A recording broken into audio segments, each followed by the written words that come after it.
Greetings, my friends. I'm Paper Ninja. I'm glad you're tuning in today. I want to sincerely thank everyone for commenting, liking, subbing to my videos. If you've seen the title, this is a 69 subscribers surprise special because I'm very mature and dirty humor still gets laughs out of me. Getting back on track though, we're going to be talking about one of my friend's favorite characters as a surprise, Kogasa Tatara. If you've seen my other character analyses, you know the rules, and so do I. I'll be giving her a separate letter ranking with F being the lowest and S being the highest, for 3 different categories. These categories will be availability, skill set, and overall strength. Then, I'll average her out and give her a final rating. Without further ado, let's begin.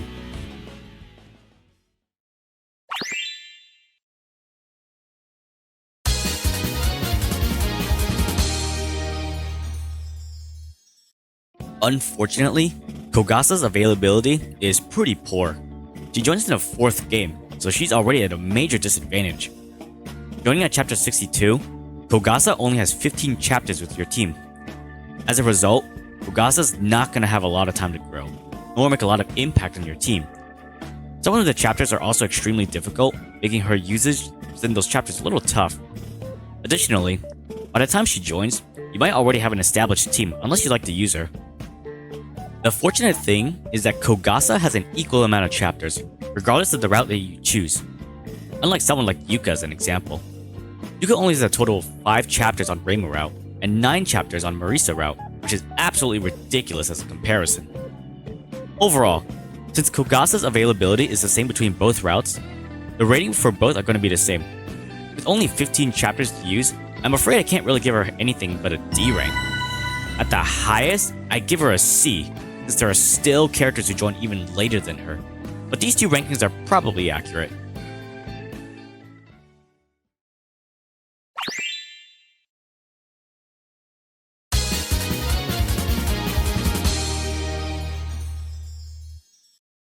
Next up is Kogasa's skill set. Fortunately, Kogasa comes pre-leveled and starts with all her spirits already, so you don't even need to level her to know all of them. Here's a full list of it. First up is Focus for Kogasa, giving her 30% accuracy and evasion for the turn. All in all, this is a little redundant since Kogasa is pretty unlikely to dodge any attack reliably.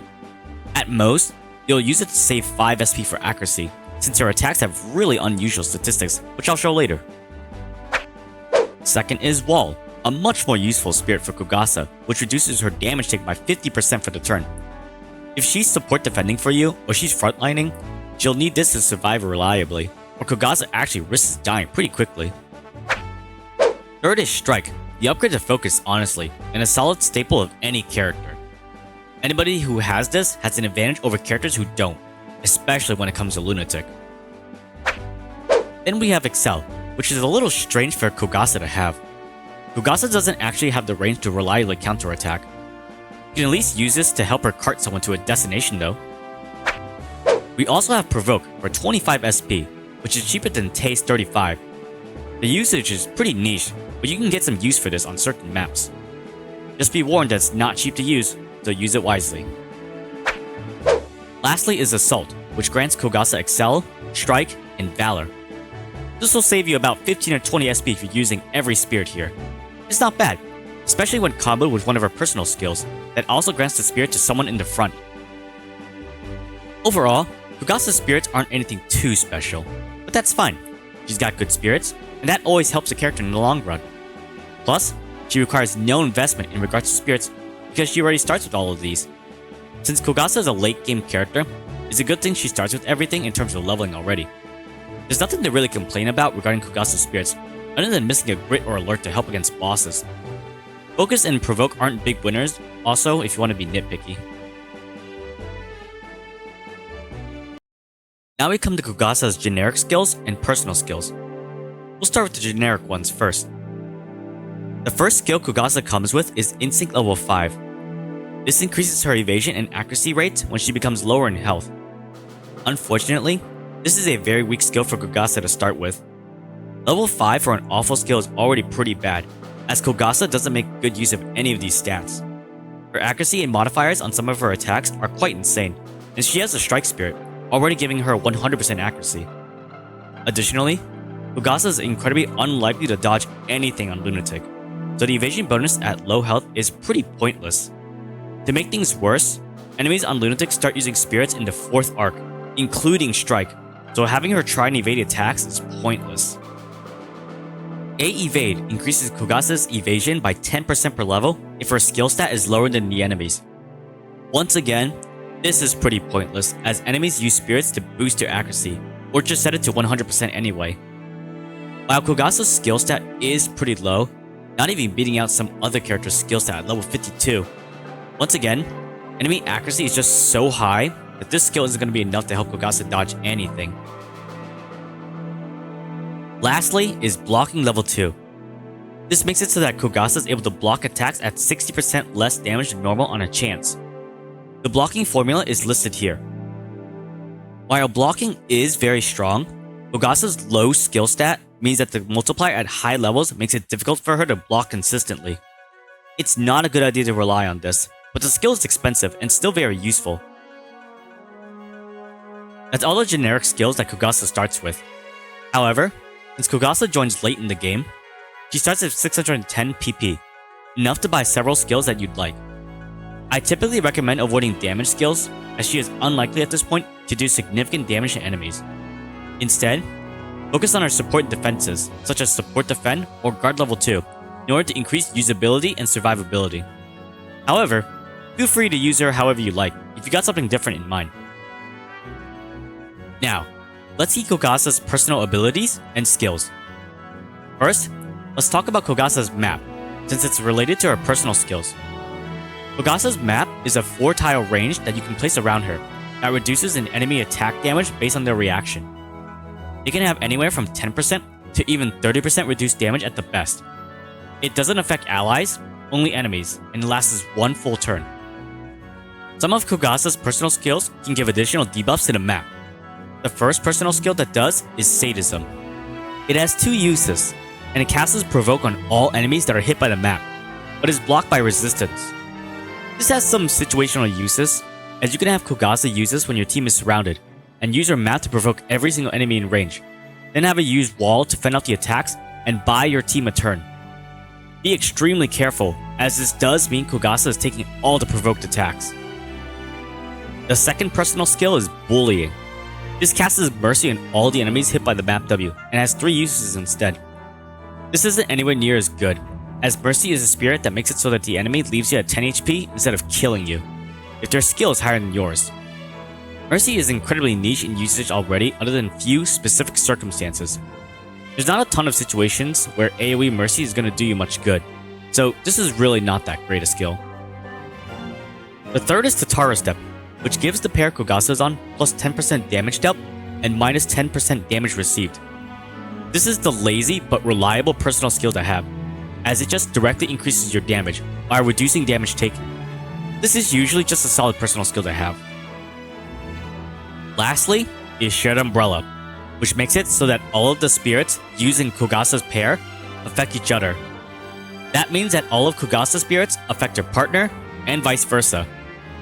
How it works is basically, you activate a bunch of spirits, then you activate the command on Kogasa. Then, it'll copy-paste all the spirits on one character and apply it to the other if they don't have it. This applies to both. However, it only has one use, so keep that in mind. Not a bad skill, especially when attempting to get maximum value of high-cost spirits such as Assault, Courage, Zeal, Soul, and more. This requires some setup and right usage in order to maximize Shared Umbrella, but if you do, you can get some really good value out of this. Overall, Kogasa's personal skills aren't that impressive or game-breaking. They're not necessarily bad or anything, and some are either situational or require setup. Pick one you think you need or prefer. The easiest to use is Tatara Step if you don't really want to think much, while the others are a lot more active. Given everything, I'm going to give Kogasa a B rank. Her spirits are decent, and her personal skills aren't bad either. However, her starting generic skills, other than blocking, really leave something to be desired. Luckily, you have 610 extra PP to work with, so you can buy what you need, which makes up for some of her bad starting skills.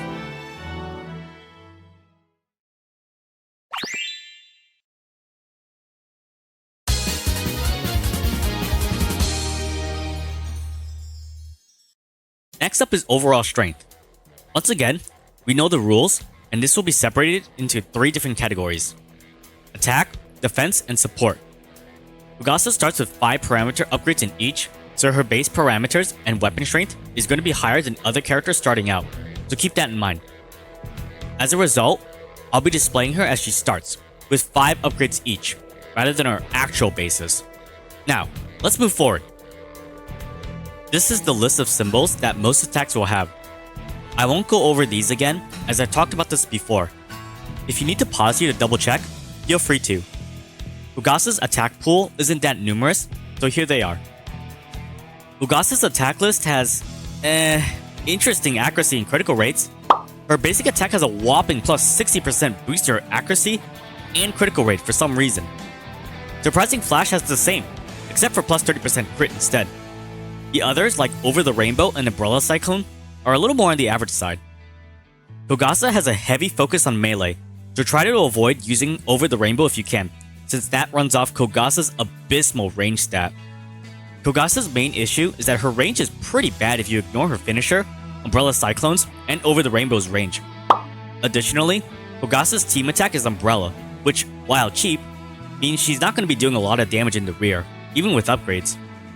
The map, however, has very good range surprisingly, which is basically a click and choose 4-tile radius around Kogasa, and 4 tiles on the area that you select, like so. All her attacks, except her map, use MP, which is pretty helpful since this late in the game, restoring Kogasa's MP is not going to be hard between spirits, the Palanquin ship, and renewing from other characters like Koakuma.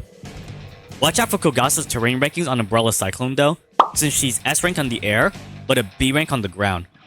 Some bosses actually start on the ground, so keep that in mind if you're using it.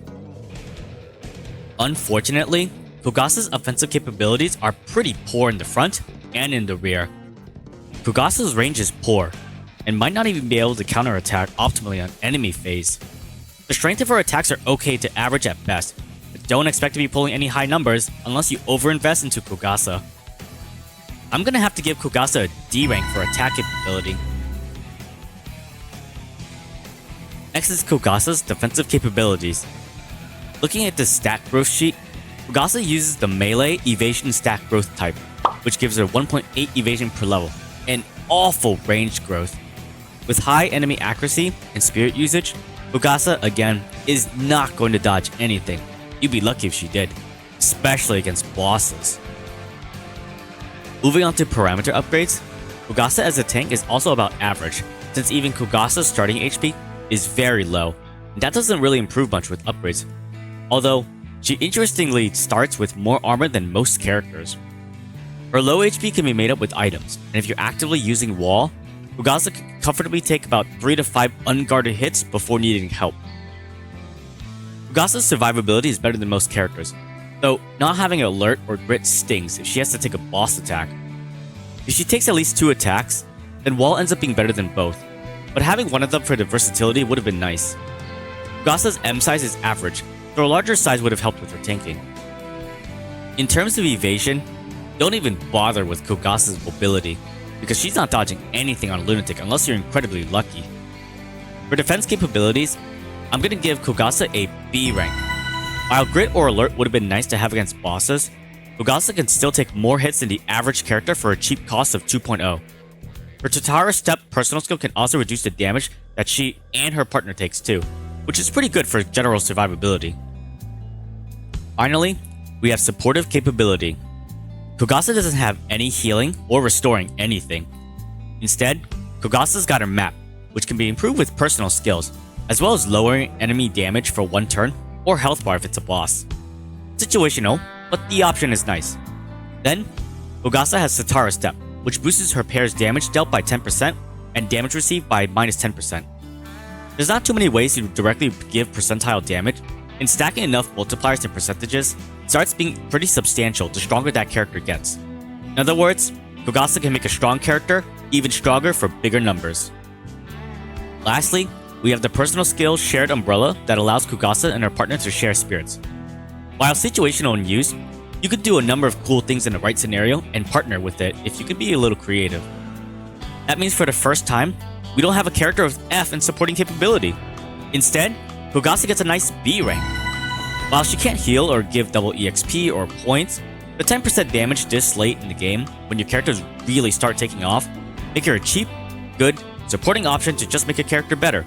If you don't want to do that, her map can help debuff enemies with no help required, as the range is good, she has 6 ammo, and she doesn't need any extra power to use it.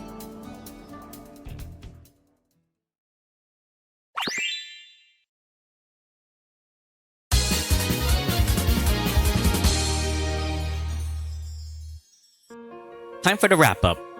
Kogasa is a decent unit that you can field if you like her, and don't need to if you don't really have a slot for her. Her availability, like most Game 4 characters, isn't that great. 15 chapters, with many of them either being pretty hard, or some having rush objectives, can feel pretty limiting. Again, don't expect any good damage numbers from Kogasa unless you overinvest into her. Just late into the game though, doing that is going to be tough. However, thanks to her decent defensive and supportive capabilities, she's very serviceable if you want to use her without needing to spend an excess amount of time with her. For Kogasa's final rating, I'm going to give her a nice B rank. While it's true you don't get a lot of time with her, there's still plenty of cool things you can do with her with minimal investment, thanks to her starting PP and already having all of her personal skills and spirits. That late into the game without needing a ton of investment is pretty impressive, given the amount of other characters you still get that are all combat oriented in Game 4. That's it for Kogasa, but I have a small outro here. Once again, I appreciate everyone's support and hope that you enjoyed the surprise 69 subscriber special. After the last challenge run, I'm gonna need a break since that last run felt like I was getting my soul sucked out. Nonetheless, no words can really describe the feeling of having someone watch your hard work come to fruition, and I'm not sure I can convey that super well through a recording. All I can say once again is thank you for supporting me through views, likes, and comments alike. Please, if you're interested, try the game out. It looks intimidating with Japanese as the primary language, but there's also a good amount of resources to help get started and understand the story, characters, and the skills. To Misaki, thank you for being a great friend all this time, and I look forward to future endeavors with you. Stay strong. And with that, thanks for tuning in, and have a wonderful day.